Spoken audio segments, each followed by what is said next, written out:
नमस्कार। एल्कोहल के lecture number 4 में आपका हार्दिक स्वागत है। आज इस लेक्चर में हम मेथड्स ऑफ प्रिपरेशन का थर्ड पार्ट डिस्कस करेंगे। इस चैप्टर में हम कार्बोनिल कंपाउंड्स की गिगनार रिएजेंट्स के द्वारा रिएक्शन के द्वारा एल्कोहल के निर्माण को समझेंगे। Formation of alcohol by the reaction of carbonyl compounds with Grignard reagent.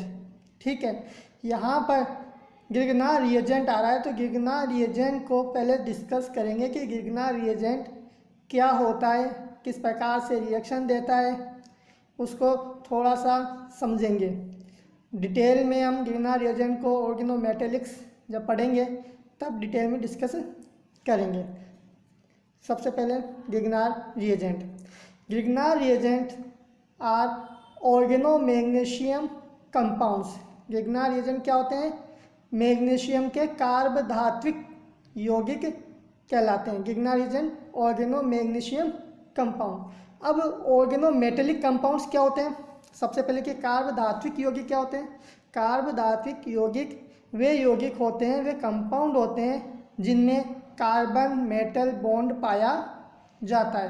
Carbon और मेटल के बीच में बॉन्ड होता है। अब यहाँ इन कंपाउंड्स की विशेषता ये होती है कि इसमें कार्बन किससे जुड़ा हुआ है? मेटल से। और मेटल की इलेक्ट्रॉन नेगेटिविटी कार्बन से कम होती है। इस कारण से कार्बन पर पार्शली नेगेटिव चार्ज रहता है और मेटल पर पार्शली पॉजिटिव चार्ज। तो कार्बन पर जब नेगेटिव चार्ज आता है तो वह कार्बन एनायन कहलाता है और कार्बन एनायन एक स्ट्रॉन्ग बेस होता है, स्ट्रॉन्ग न्यूक्लियोफाइल होता है। तो जो ऑर्गेनोमेटेलिक कंपाउंड्स जो मैग्नीशियम के जो गिगनार रिएजेंट्स हैं उनकी विशेषता होती है, उनके जो कैरेक्टरिस्टिक लक्षण कुछ भी मान लो कैरेक्टरिस्टिक्स जो पॉइंट है वो यही है कि इनमें क्या होता है? कार्बन एनायन प्रेजेंट होता है, जिसके कारण ऑर्गेनिक सिंथेसिस में कई सारे जो कंपाउंड्स का निर्माण होता है वो हम गिगनार रिएजेंट्स के द्वारा कर सकते हैं। कार्बन कार्बन बॉन्ड फॉर्मेशन कर सकते हैं। इस गिगनार रिएजेंट्स है उसकी discovery French chemist Victor Grignard ने की थी, जिसके कारण 1912 में उन्हें नोबेल प्राइज़ केमिस्ट्री का नोबेल प्राइज़ से नवाजा गया था। Grignard reagents are prepared by adding an alkyl halide to magnesium savings being stirred in an ether, usually diethyl ether or tetrahydrofuran under anhydrous conditions। इसमें क्या होता है? जब गिगनार रिएजेंट की जो प्रिपरेशन होती है उसमें हम एल्किल हैलाइड की रिएक्शन मैग्नीशियम के साथ in the presence of ether solvent, ether diethyl ether ले लो या टेट्राहाइड्रोफ्यूरन, उनकी प्रेजेंस में हम एल्किल हैलाइड की मैग्नीशियम के साथ जब रिएक्शन करवाते हैं तो हमें गिगनार रिएजेंट प्राप्त होते हैं। यहाँ पे एक कंडीशन होती है एनहाइड्रस कंडीशन। एनहाइड्रस कंडीशन होना जरूरी है। इस रिएक्शन में मैग्नीशियम है कार्बन और हेलोजन के बीच में इंसर्ट हो जाता है। आगे देखो, ये साइक्लोहेक्सिल ब्रोमाइड की रिएक्शन जब मैग्नीशियम के साथ डाईएथिल ईथर में करवाई जाती है तो मैग्नीशियम इस कार्बन और ब्रोमीन के बीच में इंसर्ट हो जाता है और हमें क्या प्राप्त होता है? Cyclohexyl magnesium bromide. कार्बन और मेटल के बीच में बॉन्ड बन गया। इसी प्रकार जब विनाइल ब्रोमाइड की मैग्नीशियम के साथ रिएक्शन करवाई जाती है in the presence of tetrahydrofuran तो विनाइल मैग्नीशियम ब्रोमाइड अपन को प्राप्त होता है। अब यहाँ ध्यान रखना कि जो एल्किल हैलाइड्स होते हैं उनकी रिएक्टिविटी विनाइल हैलाइड या एरिल हैलाइड से ज़्यादा होती है, जिसके कारण एल्किल हैलाइड्स डाईएथिल ईथर में मैग्नीशियम के साथ रिएक्ट कर जाते हैं। लेकिन विनाइल ब्रोमाइड या एरिल ब्रोमाइड की रिएक्शन मैग्नीशियम के साथ डाईएथिल ईथर में नहीं होती है। उसके लिए हमें टेट्राहाइड्रोफ्यूरेन सॉल्वेंट काम में लेना होता है, क्योंकि यहाँ कंडीशन वाइब्रस कंडीशन में होती है। ठीक है,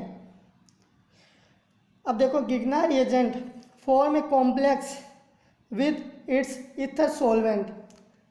The structure of the complex can be represented as follow. Grignard reagents alkyl magnesium bromide यहाँ दे रखा है क्योंकि CH3Mg Br। अब यहाँ पर आप देखो कि मैग्नीशियम के चारों तरफ 4 इलेक्ट्रॉन होते हैं, दो तो इस मैग्नीशियम मैथिल ग्रुप के जो बॉन्ड है उसमें 2 इलेक्ट्रॉन, और मैग्नीशियम ब्रोमीन बॉन्ड में 2 इलेक्ट्रॉन। तो मैग्नीशियम के चारों तरफ कितने होते हैं? Only 4 electron. और मैग्नीशियम को ऑक्टेट कंप्लीट करने के लिए कितने चाहिए? 8 इलेक्ट्रॉन। तो वो 4 इलेक्ट्रॉन कहाँ से लेगा? Solvent molecules. तो यहाँ डाईएथिल ईथर के 2 मॉलिक्यूल्स में ऑक्सीजन अपने लोन पेयर शेयर करके यानी कोऑर्डिनेट बॉन्ड बनाएगा मैग्नीशियम के साथ, और मैग्नीशियम का क्या हो जाएगा? Octet complete. तो इसका जो ये एक कॉम्प्लेक्स प्रकार से बनता है जिसमें ये ग्रिग्नार एजेंट स्टेबल रहता है। अब इसका कारण क्या है कि जब ग्रिग्नार एजेंट डाईएथिल ईथर से जब ये कोऑर्डिनेट बॉन्ड बनाएगा तो ये डाईएथिल ईथर इस सॉल्वेंट में डिजोल्व हो जाता है, जिसके कारण इस मैग्नीशियम की सेविंग्स, जो मैग्नीशियम सेविंग्स अपन ने काम में ली थी, उसकी कोटिंग नहीं हो पाती है और मैग्नीशियम अनरिएक्टिव नहीं होता है। To form organomagnesium compounds, alkyl halide, vinyl halides and aryl halides can be used। organomagnesium compounds बनाने के लिए alkyl halide काम में ले सकते हैं, विनाइलिक हैलाइड काम में ले सकते हैं और एरिल हैलाइड काम में ले सकते हैं। Because carbon is more electron negative than the metal to which it is attach, organomagnesium compounds react as if they were carbon anions and thus they are nucleophiles and base। अभी हमने just organometallic compounds में जब discuss किया था बताया कि carbon atom किससे जुड़ा होता है? लेस इलेक्ट्रोनेगेटिव मेटल एटम से। तो कार्बन मोर इलेक्ट्रोनेगेटिव एलिमेंट हो गया, तो कार्बन पर क्या आता है? Partial negative charge. और जब कार्बन पर नेगेटिव चार्ज आता है तो वह कार्ब एनायन की बात कार्य करेगा, और कार्ब एनायन एक स्ट्रॉन्ग न्यूक्लियोफाइल स्ट्रॉन्ग बेस होता है, क्योंकि कार्बन की इलेक्ट्रॉन नेगेटिविटी इतनी नहीं होती है कि उस नेगेटिव चार्ज को वो बियर कर सके, तो वो आसानी से इलेक्ट्रॉन किसी को दे देता है। अब जब आसानी से इलेक्ट्रॉन वह किसी को दे दे, किसी से शेयर कर ले, तो वह एक स्ट्रॉन्ग बेस कहलाएगा। organomagnesium is a very strong base and react immediately with any acid present in the reaction mixture। organomagnesium compound बहुत स्ट्रॉन्ग क्षार होते हैं, बेस होते हैं, जिसके कारण अगर रिएक्शन मिक्सचर में ट्रेस अमाउंट में भी अगर कोई एसिड प्रेजेंट होगा तो उसके साथ तुरंत रिएक्ट कर जाता है और अपन एल्केन का निर्माण कर देता है। Even with very weak acid such as water and alcohol and converted into an alkane. ठीक है, although this is not how one would normally synthesize in alkane, it is useful way to prepare deuterated hydrocarbon। यानी जब organomagnesium compound अगर किसी reaction mixture में कोई acid present है, weak acid जैसे वाटर या एल्कोहल हो, तब भी वह उनके साथ एक्टिव हाइड्रोजन को लेकर क्या निर्माण कर देता है? एल्केन का निर्माण कर देता है। ठीक है, तो अगर वाटर की जगह H2 की जगह अगर अपन D2O ले लें तो ये ड्यूटीरेटेड हाइड्रोकार्बन्स का निर्माण भी कर देता है। जैसे एग्जांपल में देखा है, ये 2-ब्रोमोब्यूटेन एल्किल ब्रोमाइड है, तो इसकी रिएक्शन में मैग्नीशियम के साथ in the presence of THF कराई जाती है, तो अपन को क्या प्राप्त हो जाता है? ग्रिग्नार रिएजेंट। अब इसकी रिएक्शन वाटर के साथ करवाएंगे तब यह H2O से H ले लेगा और क्या बना लेगा? एल्केन। और D2O से D लेगा तो क्या बना लेगा? ड्यूटाइरेटेड एल्केन यानी ड्यूटाइरेटेड hydrocarbon. That means Grignard reagents compounds compound cannot be prepared from the compounds that contain acidic group such as OH, NH2, NHR, SS, C triple bond, CH, COH। In groups अगर present हो इन compound में तो उनके द्वारा हम ग्रिग्नार reagent का निर्माण नहीं कर सकते, यानी कि वे कंपाउंड जिनमें एक्टिव हाइड्रोजन उपस्थित होती है तो ग्रिग्नार रिएजेंट का निर्माण उनसे नहीं कर सकते। यह बात होगी अपने ग्रिग्नार रिएजेंट की। अब आगे पढ़ते हैं, जो अपना मेन टॉपिक है कि ग्रिग्नार रिएजेंट की कार्बनिक कंपाउंड के साथ रिएक्शन से एल्कोहल का निर्माण। चलिए आगे बढ़ते हैं। Formation of alcohol by the reaction of carbonic compounds with Grignard reagent. Addition of a Grignard reagent to a carbonic compound forms a new carbon carbon bond. ये ग्रिग्नार रिएजेंट की बहुत ही इंपॉर्टेंट विशेषता है कि इसके द्वारा नया कार्बन कार्बन बॉन्ड जनरेट होता है। अब चूंकि ग्रिग्नार रिएजेंट की जब कार्बोनिल कंपाउंड के साथ रिएक्शन कराते हैं तो कार्बोनिल कंपाउंड्स की भी वैरायटी ऑफ स्ट्रक्चर पॉसिबल है, क्योंकि कार्बोनिल कंपाउंड्स में जो आर एल्किल ग्रुप है वह भी बाकी प्रकार डिफरेंट हो सकते हैं, यानी कि उनकी स्ट्रक्चर्स अलग अलग हो सकती है अगर अपन आर को चेंज करते हैं तो। और इसी प्रकार गिगनिया रिएजेंट्स में भी एल्किल ग्रुप हो या एरियल ग्रुप हो या विनाइल ग्रुप हो, उनके भी स्ट्रक्चर में वेरी कर सकते हैं। तो दोनों में कार्बोनिल ग्रुप की स्ट्रक्चर भी वेरी कर सकते हैं और गिगना रिएजेंट के स्ट्रक्चर भी वेरी कर सकते हैं, तो हमें वैरायटी ऑफ स्ट्रक्चर्स वाले कंपाउंड्स प्राप्त होते हैं। अब बात करते हैं सबसे पहले कार्बनिक कंपाउंड में एल्डिहाइड एंड कीटोन की रिएक्शन गिगना रिएजेंट के साथ। The reaction of N aldehyde और ए ketone with a Gigna reagent is a nucleophilic reaction. Nucleophilic addition reaction. The nucleophile adds to the carbonyl carbon. A tetrahedral alkoxide ion is formed and it complexed with the magnesium ion. Addition of dilute acid breaks up the complex. होता क्या है, जब गिगना reagent की अपन reaction कराएंगे aldehyde या ketone से carbonyl group से, तो कार्बोनिल कंपाउंड्स में अपने पहले डिस्कस कर चुके हैं लेक्चर नंबर 2 में कि कार्बोनिल कंपाउंड्स में कार्बोनिल ग्रुप कैसा होता है, पोलर होता है। पोलर का मतलब कार्बन से क्या जुड़ा हुआ है, ऑक्सीजन। तो ऑक्सीजन की इलेक्ट्रोनेगेटिविटी कार्बन से ज़्यादा होने के कारण कार्बन पर पार्शियल पॉजिटिव चार्ज और ऑक्सीजन पर क्या जाता है, पार्शियल नेगेटिव चार्ज। अब कार्बन पर पार्शियल पॉजिटिव चार्ज आने का मतलब है कि वह एक इलेक्ट्रोफाइल की तरह बिहेव करता है। और गिगना रिएजेंट में हमने अभी डिस्कस किया ही है कि गिगना रिएजेंट में जो एल्किल ग्रुप होता है, एरियल ग्रुप होता है, उसमें कार्बन के ऊपर नेगेटिव चार्ज होता है और वह एज ए न्यूक्लियोफाइल और बेस की तरह कार्य करता है। तो यहाँ पे गिगना रिएजेंट का सबसे पहले न्यूक्लियोफिलिक एडिशन रिएक्शन होगी। भाई कार्बनी में एल्डिहाइड और कीटोन तो न्यूक्लियोफिलिक एडिशन रिएक्शन ही देंगे, क्योंकि वहाँ पे कोई एलिमिनेट होने के लिए कोई ऐसा ग्रुप होता नहीं है जो इसका एलिमिनेशन हो जाए। तो न्यूक्लियोफिलिक एडिशन रिएक्शन के द्वारा सबसे पहले एक एल्कोक्साइड आयन बनता है और यहाँ पर जो एल्डिहाइड और कीटोन की जब रिएक्शन करवाने से जो एल्कोक्साइड आयन बना वह स्टेबल आयन होता है। क्यों? क्योंकि वहाँ पर जो टेट्राहेड्रल कार्बन है, sp3 कार्बन है, उसमें कोई ऐसा ग्रुप जुड़ा हुआ नहीं होता जो कि एलिमिनेट हो सके। इसीलिए जो कॉम्प्लेक्स आयन बनता है वह मैग्नीशियम जो आयन है उसके साथ कॉम्प्लेक्स बना लेता है। कॉम्प्लेक्स बनाने के बाद में डाइल्यूट एसिड की प्रेजेंस में उस कॉम्प्लेक्स का ब्रेकअप होता है और हमें क्या प्राप्त होता है, अल्कोहल। लेकिन हमने जब दूसरा लेक्चर में जब डिस्कस किया था कि टेट्राहेड्रल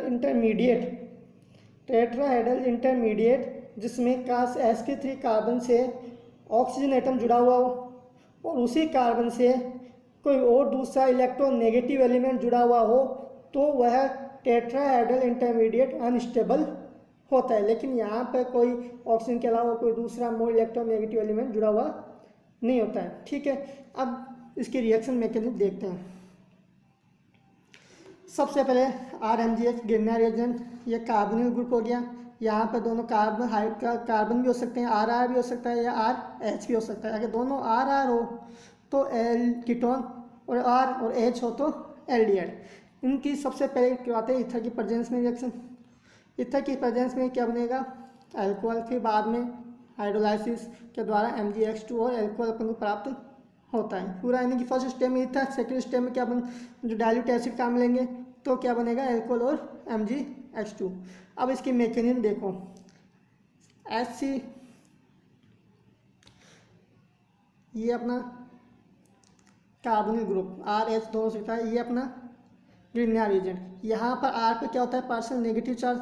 पार्शियल नेगेटिव चार्ज होने के कारण ये कैसे किया बिहेव, बेस की तरह, स्ट्रॉन्ग बेस या न्यूक्लियोफाइल की तरह। अब चूंकि कार्बन पर अटैक करेगा तो न्यूक्लियोफाइल की तरह अटैक करेगा, एज ए न्यूक्लियोफाइल कहलाएगा। तो न्यूक्लियोफाइल सबसे पहले यहाँ से अटैक किया, इसने इस कार्बन पर अटैक किया, इस कार्बन पर अटैक करेगा तो न्यूक्लियोफिलिक एडिशन होगा। तो यहाँ पर R' किससे जुड़ गया, कार्बन से। जब R' जुड़ जाएगा तो eight the same time carbon और ऑक्सीजन के पाई बॉन्ड ब्रेक होगा और पाई इलेक्ट्रॉन किसकी तरफ मूव करेंगे, ऑक्सीजन की तरफ। तो ऑक्सीजन पर आ जाएगा नेगेटिव चार्ज। ये एक टेट्राहेड्रल इंटरमीडिएट अपन को प्राप्त हो गया। यहाँ पर ये स्टेबल इंटरमीडिएट होता है, जो एल्कोक्साइड आयन है ये स्टेबल है। क्यों? क्योंकि यहाँ पर इस कार्बन के साथ कोई ऐसा लिविंग ग्रुप नहीं है जो एलिमिनेट हो सके। इसके साथ जो मैग्नीशियम आयन है वो कॉम्प्लेक्स आयन बना लेगा, O - Mg+Br। इसका बाद में डाइल्यूट एसिड के उपस्थिति में जब इसका ब्रेकअप होता है तो ऑक्सीजन से क्या जुड़ जाता है? हाइड्रोजन, और MgBr से Mg से क्या जुड़ जाएगा? OH। तो MgBr OH बाहर, और ये अपन को क्या प्राप्त हो गया? एल्कोहल। ये कॉमन मैकेनिज्म है एल्डिहाइड और कीटोन दोनों में, यहाँ पर बस R और H वेरी करेगा। अब देखो, अगर फॉर्मेल्डिहाइड की रिएक्शन गिगनियर रिएजेंट्स के द्वारा करवाई जाती है तो न्यूक्लियोफिलिक एडिशन के द्वारा हमें क्या प्राप्त होता है? Primary alcohol. ध्यान रखना, फॉर्मेल्डिहाइड की गिगनियर रिएजेंट के साथ रिएक्शन से प्राइमरी अल्कोहल प्राप्त होता है। यहाँ भी सेम वो मैकेनिज्म अपन ने देखी ली। गिगनियर रिएजेंट अटैक करेगा, न्यूक्लियोफिलिक एडिशन होगा, एक टेट्राहेड्रल इंटरमीडिएट यानी एल्कोक्साइड आयन बनेगा, वह मैग्नीशियम आयन के द्वारा कॉम्प्लेक्स बनाएगा, फिर बाद में डाइल्यूट एसिड के साथ ब्रेकअप होकर प्राइमरी अल्कोहल प्राप्त होगा। अगर फॉर्मेल्डिहाइड के अलावा कोई दूसरा एल्डिहाइड हो तब गिगनियर रिएजेंट की उस एल्डिहाइड के साथ न्यूक्लियोफिलिक एडिशन के द्वारा हमें सेकेंडरी अल्कोहल प्राप्त होता है, सेकेंडरी अल्कोहल प्राप्त होगा। और कीटोन की गिगनियर रिएजेंट के साथ रिएक्शन करवाने से टर्शरी अल्कोहल प्राप्त होता है। मैकेनिज्म सब में सेम है, वही टेट्राहेड्रल इंटरमीडिएट बनता है, मैग्नीशियम आयन के साथ कॉम्प्लेक्स बनाता है, डाइल्यूट एसिड के साथ ब्रेकअप होता है, क्या प्राप्त होता है हमें? अल्कोहल। फॉर्मेल्डिहाइड के साथ प्राथमिक अल्कोहल, फॉर्मेल्डिहाइड के अलावा दूसरे एल्डिहाइड्स के साथ सेकेंडरी अल्कोहल, और कीटोन के साथ टर्शरी अल्कोहल का निर्माण होता है। अब बात करते हैं reaction of ester and acid chlorides with Grignard reagent. Grignard reagent की एस्टर और एसिड क्लोराइड के साथ रिएक्शन के द्वारा। अब देखो, जो गिगनियर रिएजेंट है वो एल्डिहाइड और कीटोन के साथ साथ एस्टर और एसिड क्लोराइड से भी रिएक्ट करता है, लेकिन एस्टर और एसिड क्लोराइड के साथ जब गिगनियर रिएजेंट की रिएक्शन होगी तो वह दो सक्सेसिव स्टेप्स में होगी, दो सक्सेसिव रिएक्शंस होती है। सबसे पहले जो प्रथम सक्सेसिव जो रिएक्शन है वो आती है न्यूक्लियोफिलिक एडिशन एलिमिनेशन रिएक्शन, और जो सेकंड सक्सेसिव स्टेप होती है वह आती है न्यूक्लियोफिलिक एडिशन रिएक्शन। क्लियर? यानी सबसे पहले गिगनियर रिएजेंट का न्यूक्लियोफिलिक एडिशन एलिमिनेशन होगा जिसके द्वारा कीटोन प्राप्त होगा, फिर बाद में उसका न्यूक्लियोफिलिक एडिशन होगा दूसरे जो इक्विवेलेंट गिगनियर रिएजेंट से, और हमें क्या प्राप्त होगा? Tertiary alcohol. मैकेनिज्म अभी देखते हैं आगे। देखो, वही CH3MgBr एज ए न्यूक्लियोफाइल की तरह अटैक करेगा इस कार्बन पर। मैकेनिज्म देखो आगे, यहाँ पर CH3MgBr गिगनियर रिएजेंट, CH3R- किस पे जुड़ेगा? कार्बोनिल कार्बन से, nucleophilic addition. At the same time carbon oxygen pi bond breaks, pi electron to move towards the oxygen atom. ठीक है, यहाँ पर अपन को क्या प्राप्त हो गया? टेट्राहेड्रल इंटरमीडिएट एल्कोक्साइड आयन बना, लेकिन यह टेट्राहेड्रल एल्कोक्साइड आयन जो है यह अनस्टेबल होता है। अनस्टेबल क्यों होता है? क्योंकि यहाँ पर इस कार्बन sp3 कार्बन एटम के साथ एक एलिमिनेटेड होने वाला ग्रुप भी प्रेजेंट है, OCH3 ग्रुप है जो कि एलिमिनेट हो सकता है। इसीलिए यहाँ पर ऑक्सीजन पर जो नेगेटिव चार्ज है वह वापस carbon oxygen pi bond formation में काम आएंगे, यानी डिलोकिलाइज हुआ, और ये OCH3- बार मिथॉक्साइड आयन का एलिमिनेशन हो जाएगा, और क्या प्राप्त हो जाएगा अपन को? एक कीटोन। ये अपना वही कार्बन ग्रुप कंपाउंड आ गया। अब इस कीटोन की रिएक्शन गिगनियर रिएजेंट के दूसरे इक्विवेलेंट के साथ जब करवाते हैं तो सबसे पहले टेट्राहेड्रल इंटरमीडिएट एल्कोक्साइड आयन बनता है जो कि मैग्नीशियम आयन के साथ कॉम्प्लेक्स आयन बनाता है। अब ये कॉम्प्लेक्स जब बन गया तो उसका बाद में डाइल्यूट एसिड के साथ ब्रेकअप होता है और हमें क्या प्राप्त होता है? Tertiary alcohol. तो ध्यान रखना, एसिड क्लोराइड और एस्टर दोनों में जो टेट्राहेड्रल इंटरमीडिएट बनता है वो अनस्टेबल होता है क्योंकि उसमें एलिमिनेट होने वाला ग्रुप कार्बन के साथ जुड़ा हुआ होता है। और एस्टर और एसिड क्लोराइड की रिएक्शन जब गिगनियर रिएजेंट से करवाते हैं तो दो सक्सेसिव रिएक्शंस होती है। पहली होती है न्यूक्लियोफिलिक एडिशन एलिमिनेशन रिएक्शन, और जो दूसरी सक्सेसिव स्टेप होती है वह होती है न्यूक्लियोफिलिक एडिशन रिएक्शन। क्लियर? आगे देखो, ये अपना एसिड क्लोराइड एस्टर की रिएक्शन पड़ी, एस्टर में यहाँ OCH3 था क्लोरीन की जगह, तो सेम यहाँ पर क्लोराइड आयन है जो कि एलिमिनेट हो सकता है, तो इसके एलिमिनेशन यहाँ भी ग्रिग्नार्ड रिएजेंट के 2 इक्विवेलेंट काम आएंगे और सेम मैकेनिज्म ऑपरेट होगी। ये रेफरेंसेज हैं। तो आज इस चैप्टर में हमने कार्बोनिल कंपाउंड की ग्रिग्नार्ड रिएजेंट के साथ रिएक्शन के द्वारा एल्कोहल्स के निर्माण को डिस्कस किया। Thank you.